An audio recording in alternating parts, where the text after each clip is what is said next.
Una caricatura icónica, escondida en Nickelodeon, es una de las más profundas que han existido y que hablan sobre crecer. No estaba dirigida para adultos y sin embargo nos dejó muchas lecciones, ya sea de manera consciente o inconsciente. Este cartoon nos hablaba acerca de una chica pelirroja con su diario que escribía poemas raros porque ella misma se sentía rara en la vida. Y en realidad a lo largo de los episodios no pasaba mucho, pero sí que nos enseñaba lecciones muy importantes escondido ahí entre lo cotidiano. De hecho, en uno de los capítulos esta niña escribe un poema un poco oscuro que enciende las alarmas de los adultos y terminan enviándola al psicólogo, porque al parecer en los 2000 ser una niña sensible era muy sospechoso. Ginger no era solo una caricatura, era una mirada sobre cómo se sentía crecer en esos tiempos siendo una niña que sentía demasiado. Y hoy vamos a abrir ese archivo.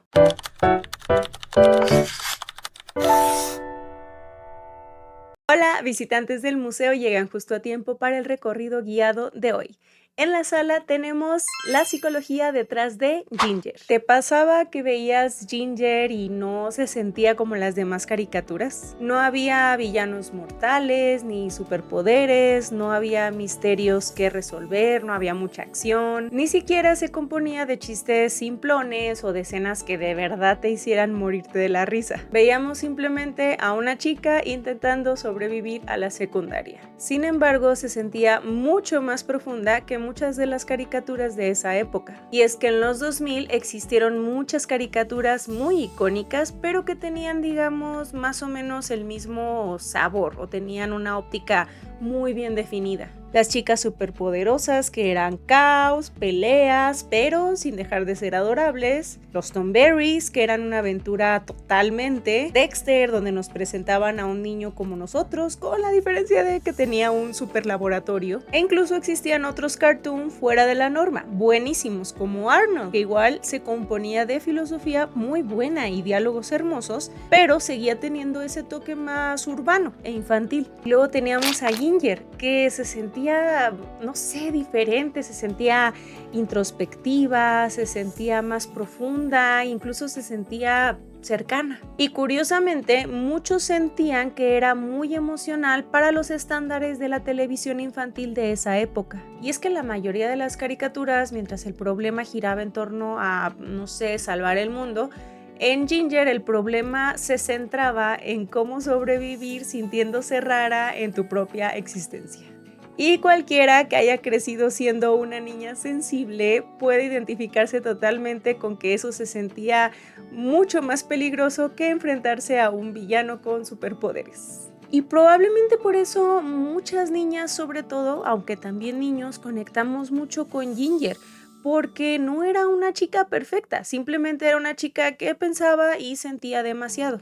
Y eso en la preadolescencia y adolescencia puede sentirse como vivir con el volumen emocional al 200%. Ginger se estrenó en el 2000 en Nickelodeon. Fue creada por Emily Kapnek, una escritora que quería hacer algo inusual para la televisión infantil, una serie animada donde los personajes crecieran emocionalmente con el tiempo. En muchas caricaturas los personajes existen en un ciclo eterno, nunca envejecen, nunca cambian demasiado, nunca recuerdan realmente lo que pasó antes. Y Ginger rompió esa regla, las relaciones evolucionaban, los conflictos tenían consecuencias, los personajes cambiaban, incluso la apariencia física de algunos personajes se modificaba con el tiempo, algo que era extremadamente raro en animación infantil en ese momento. Pero el elemento más distintivo de la serie era otro, el diario de Ginger. Cada episodio terminaba con Ginger escribiendo reflexiones sobre lo que había ocurrido, como introspección, más que como una moraleja. Una diferencia que podría ser sutil, pero en realidad es enorme, porque en lugar de decirle al espectador qué pensar, la serie invitaba a que tú pensaras por tu cuenta, te invitaba a sentir primero y todo esto sin que nos diéramos cuenta.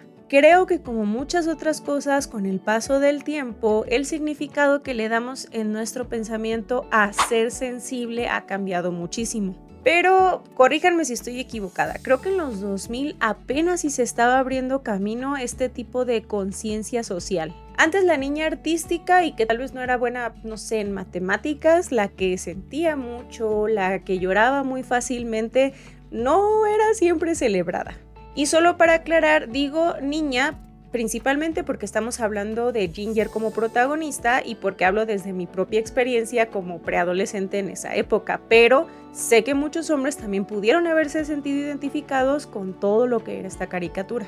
Pero bueno, paréntesis aparte, mi punto es que muchas veces este tipo de conductas o demostración de sentimientos podía verse como algo sospechoso en alguien tan pequeño, o incluso llegaban a encender ciertas alarmas, porque la sensibilidad emocional, sobre todo en las niñas, muchas veces tiende a verse como drama, como algo exagerado, como una conducta que ya roza los límites. Y aquí es donde Ginger jugó un papel importantísimo en esta representación, porque no intentaba hacer menos la sensibilidad de Ginger, sino que nos intentaba mostrar que era normal, que podía pasar, que podía ser así. Es decir, no intentaba corregirla, sino que la exploraba y la veía desde distintas narrativas en la caricatura. La dejaba como tal existir. La regara, le fuera bien, se metiera en problemas o no pasara nada fuera de lo normal.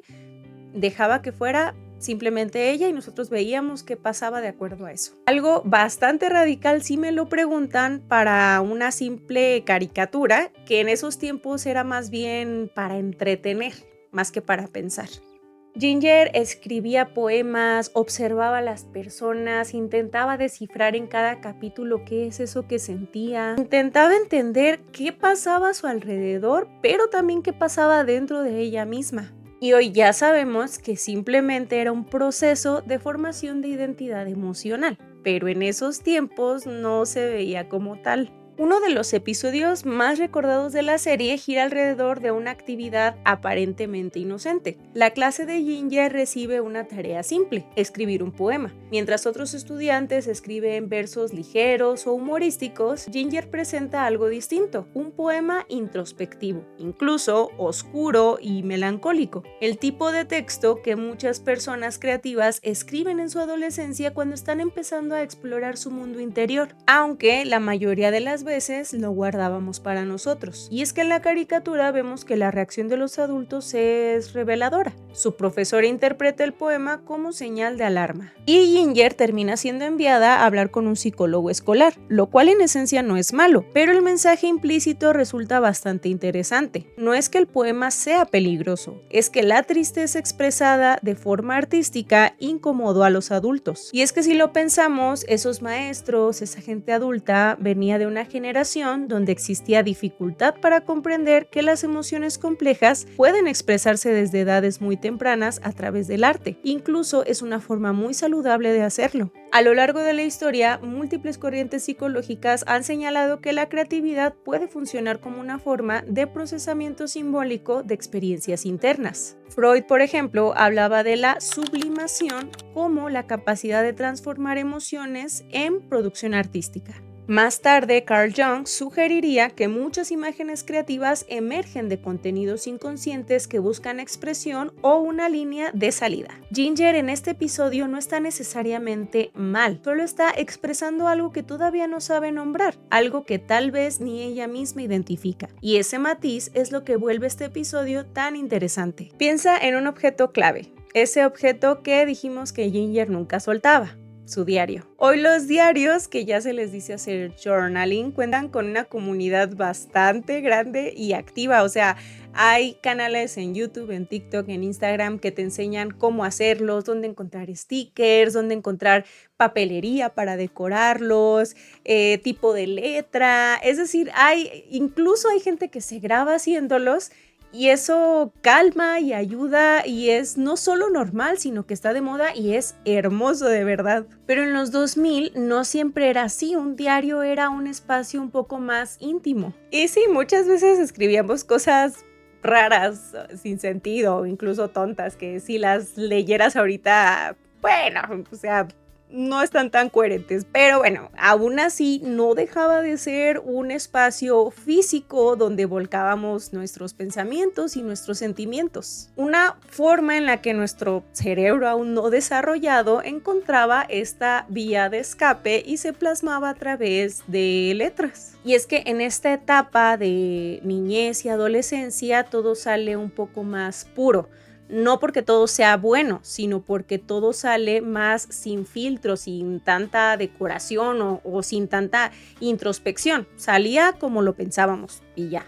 Un diario a veces era una libreta de las que te regalaban en la escuela o de las que costaban 5 pesos en la papelería, pero era este instrumento donde podíamos ordenar emociones que aún no tenían un lenguaje social claro. Y Ginger escribe constantemente, observa, reflexiona. Y algo súper padre era que la caricatura no mostraba el diario como una forma de escapismo o de evadir la realidad. Simplemente lo mostraba como un pensamiento en proceso, en continua evolución. Ginger estaba haciendo lo que se conoce como terapia narrativa antes de que siquiera supiéramos acerca de este concepto. Y creo que muchas niñas que veíamos la serie lo usamos como inspiración para nosotros también empezar a escribir o seguir escribiendo sin que eso nos hiciera sentir mal. O incluso ni siquiera escribir, simplemente crear algo. Ya como lo hemos dicho muchas veces, el arte se expresa de muchísimas formas. Y es que casi por primera vez veíamos cómo lo protagonista era la vida interior del personaje, o sea, el ancla de toda la serie. Antes de continuar con la historia de Ginger, vale la pena detenernos un momento en ese objeto silencioso que aparece en casi todos los episodios, que es el diario. Porque el diario culturalmente es algo muy curioso. Durante siglos fue una herramienta usada por filósofos, por científicos, por escritores para ordenar el pensamiento. Figuras como Marco Aurelio, por ejemplo, escribieron reflexiones privadas que hoy conocemos como meditaciones. Ya en el siglo XX, el diario de Ana Frank se convirtió en uno de los testimonios personales más influyentes de la historia. Es decir, escribir para entender la propia vida no es una práctica trivial, es una forma de pensamiento y expresión. Lo interesante es que Ginger introduce esta práctica en un contexto donde casi nunca aparece, la televisión infantil. Cada episodio termina con Ginger escribiendo, y no siempre era para enseñar una lección moral ni para decirle al espectador qué pensar, sino para registrar algo mucho más complejo, la experiencia de sentir algo y no saber todavía qué significa. Ese pequeño guiño narrativo convierte a la serie en algo raro, porque el conflicto no se resuelve cuando termina el episodio como en muchos otros casos, sino que se deja abierto al debate para que sea procesado a nuestra manera. En Ginger también vemos reflejada una dinámica que estoy segura que todos vivimos de una u otra manera, y esa es la amistad entre mujeres en la adolescencia. Y es que si creciste viendo la serie, seguro recuerdas a Dodie y a Macy, que eran su pequeño círculo de amigas, o el más cercano por lo menos. Pero la serie de verdad se acerca a esta figura de la amistad de forma muy realista. Creo que no la romantiza o la hace caricaturesca como tal. La muestra tal cual como muchas veces podía ser en la adolescencia. Un espacio, sí, lleno de mucho cariño, pero también de mucha comparación. Dodie, por ejemplo, que estamos de acuerdo que no es nuestro personaje favorito, muchas veces la vemos queriendo escalar socialmente, queriendo ser popular, queriendo ser vista, pero en ese proceso muchas veces deja a Ginger mal parada e incluso hasta podríamos tomarla a Dodie como una mala amiga. Y Macy, en cambio, es una niña más ansiosa, más vulnerable, más emocionalmente dependiente. Tal vez esa niña que casi todos los días lloraba en el salón, no sé.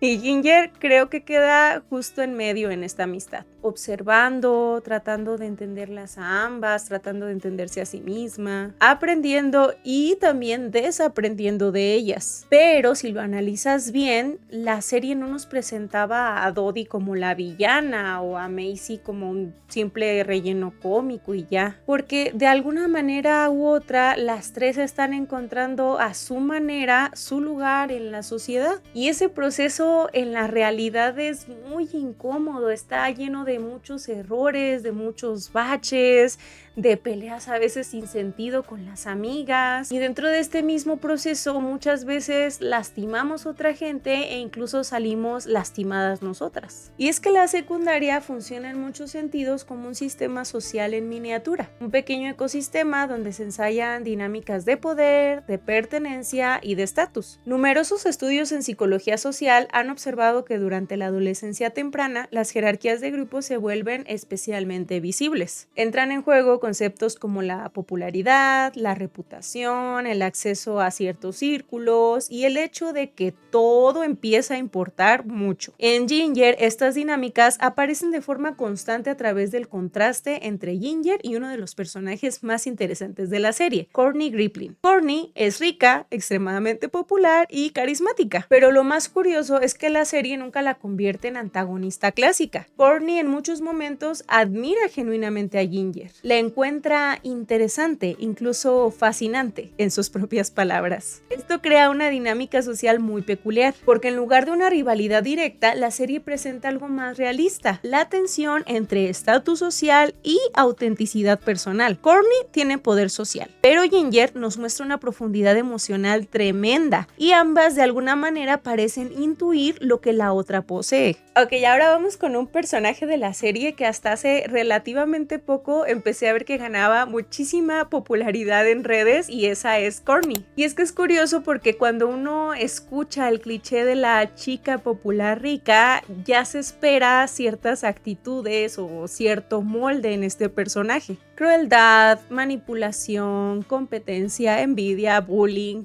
Pero Courtney era más bien rara en el buen sentido. Courtney no odiaba a Ginger, en realidad la admiraba y muchas veces la veía como un ejemplo a seguir. Y por eso también muchas veces Courtney invita a Ginger a su mundo, que es una dinámica que no era tan explorada en las series de los 2000, o sea, se salía como de la norma. Porque Ginger, que vive en un entorno un poco más modesto, de repente se ve muy cerca de estas situaciones más privilegiadas. Y ya con más detenimiento vemos que Courtney representa algo muy interesante, que es la popularidad como un mero performance. Que al final siempre es eso, porque Courtney sabe moverse en este mundo social como pez en el agua, pero también llegaba a puntos en los que se aburría en esta burbuja de privilegios en los que vivía. Y Ginger, con su sensibilidad, con su poesía, con su vistazo al mundo real, tenía algo que Courtney no tenía, y eso era conexión consigo misma. Hay un aspecto de Ginger que tal vez cuando éramos más pequeños pasamos desapercibidos, y eso es que los personajes cambian con el tiempo. En muchas caricaturas los personajes existen en un presente congelado, incluso usan la misma ropa en todos los episodios, pero en Ginger ocurren transformaciones visibles. Las relaciones evolucionan, las amistades se tensan, las dinámicas cambian e incluso los outfits maduran. De hecho, el personaje de Darren, amigo cercano de Ginger, atraviesa un cambio físico importante durante la serie. Pasa de ser un niño inseguro con problemas dentales a convertirse en alguien más seguro de sí mismo. Este tipo de desarrollo era inusual en la animación infantil de aquellos momentos, porque implica guiones a los que se les tiene que meter más complejidad, guiones donde las decisiones tienen consecuencias, escenarios donde las personas cambian, problemáticas que muestran que las relaciones no son estáticas. Para nosotros en ese momento, como espectadores jóvenes, nos dejó marcada la idea de que la identidad no está terminada a una edad tan temprana. Nos enseña que de hecho está en construcción, y esa idea para una audiencia adolescente puede ser profundamente tranquilizadora por el simple hecho de que te identificas. Pero a ver, entonces, ¿por qué si reflexionar, sentir, hacernos conscientes de nosotros mismos es algo tan positivo? ¿Por qué a los adultos les asustaba tanto la sensibilidad en niños o en adolescentes en esos tiempos? Y es que el episodio del poema no es un caso aislado. A lo largo de la serie, Ginger suele sentir más de lo que su entorno puede soportar.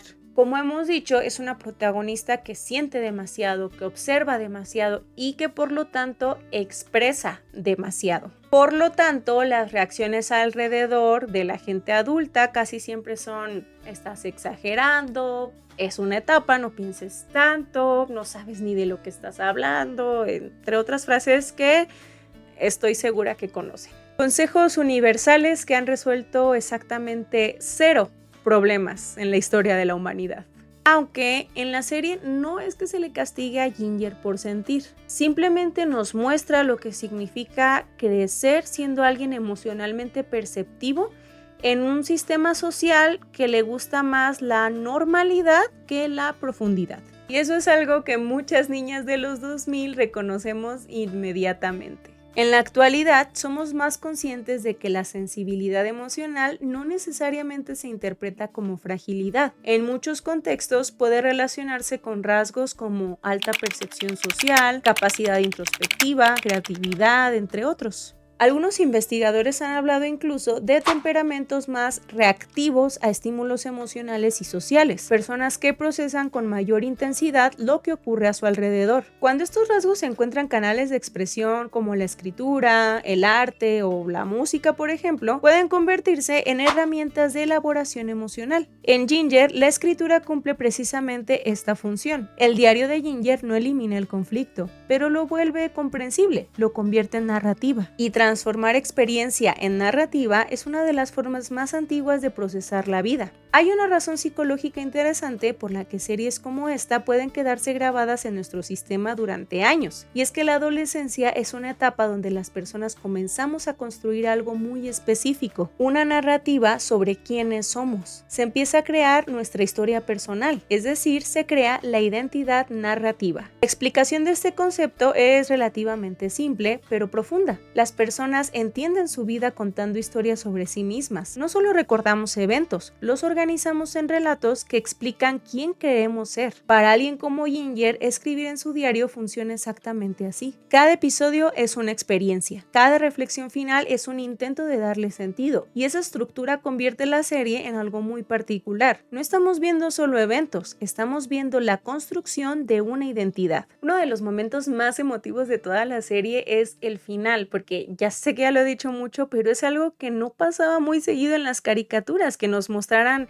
cómo habían evolucionado estos personajes, llegado a la vida adulta y cómo cerraba para nosotros ese ciclo. De repente vemos a Ginger adulta, rodeada de todos sus amigos y familiares adultos también, y es algo hermoso que se haya convertido en escritora, porque entonces nos damos cuenta que cada que escribía en el diario era algo así como prepararse para lo que venía. Estaba aprendiendo a narrar el mundo, es decir, todas esas páginas y escritos en el diario que muchos adultos pudieron haber dicho que era una fase, en realidad eran práctica literaria.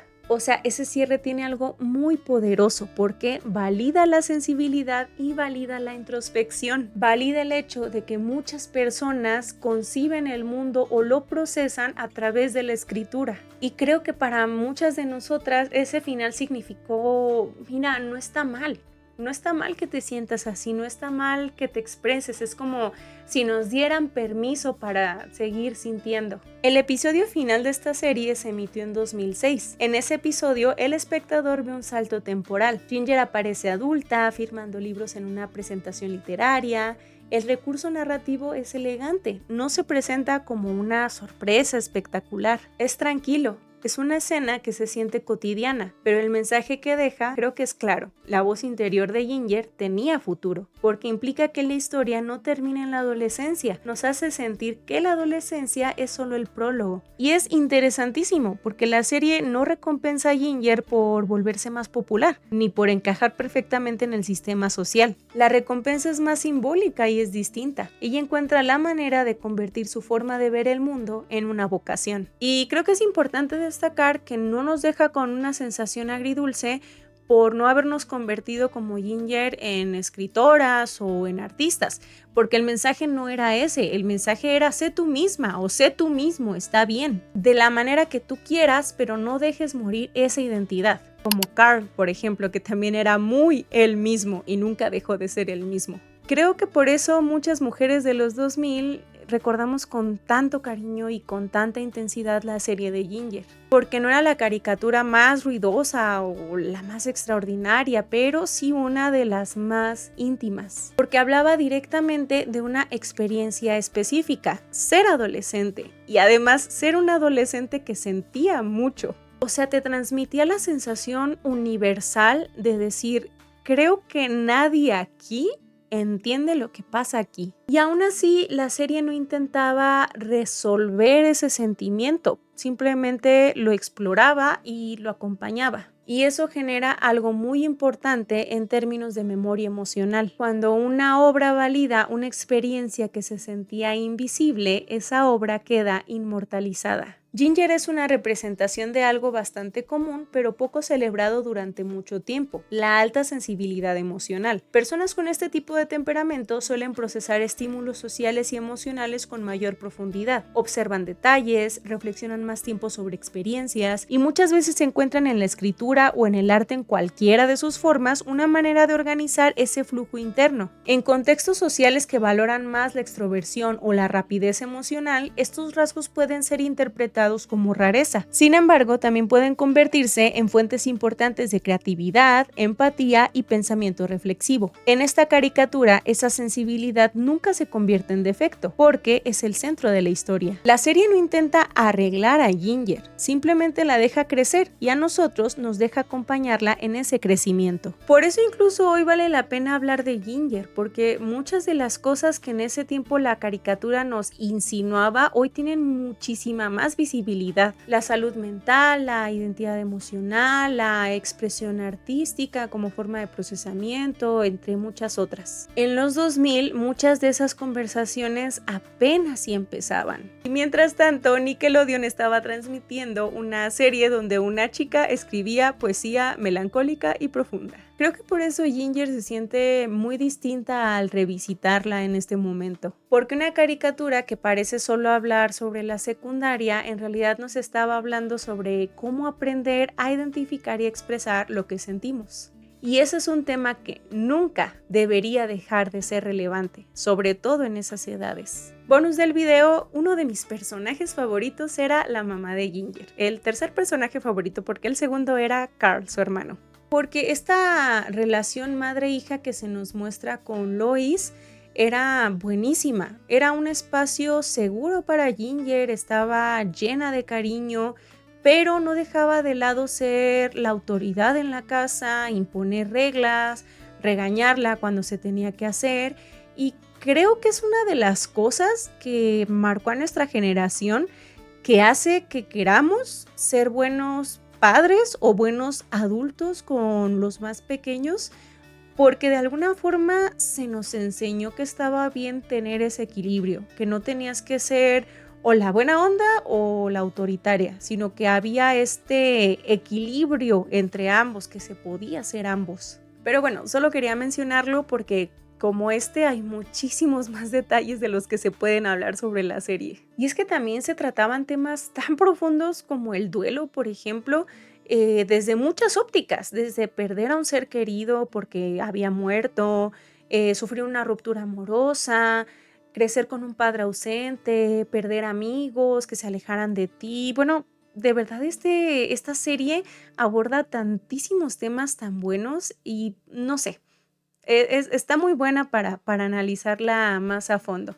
Pero bueno, espero que justo el tema que tocamos hoy acerca de Ginger les haya gustado, les haya ayudado a acercarse un poquito con esta serie que a lo mejor ya no recordaban, y que vean que había contenido de calidad, aunque ahora y en esos tiempos estuviésemos rodeados de tantas cosas que no nos aportan. Siempre habrá algo que nos haga seguir teniendo fe en la humanidad en cuestión artística. Y bueno, visitantes, así llegamos al final del recorrido. Si algo de lo que viste hoy te hizo pensar, incomodarte o cuestionarte algo, por favor déjame tu like y dale follow al canal. Me encantaría leerte. ¿Recuerdas esta serie? ¿Te gustaba? ¿No te gustaba? ¿Piensas lo mismo que yo? ¿Piensas diferente? Por favor, déjame tu comentario, porque ya sabes que este museo crece en base a las conversaciones que se crean. Y si quieres seguir explorando, recuerda que también tenemos sede del museo en TikTok. Eso sería todo por hoy. Yo soy Cela Dame y nos vemos por el siguiente recorrido por el Museo de tu Mente. Bye.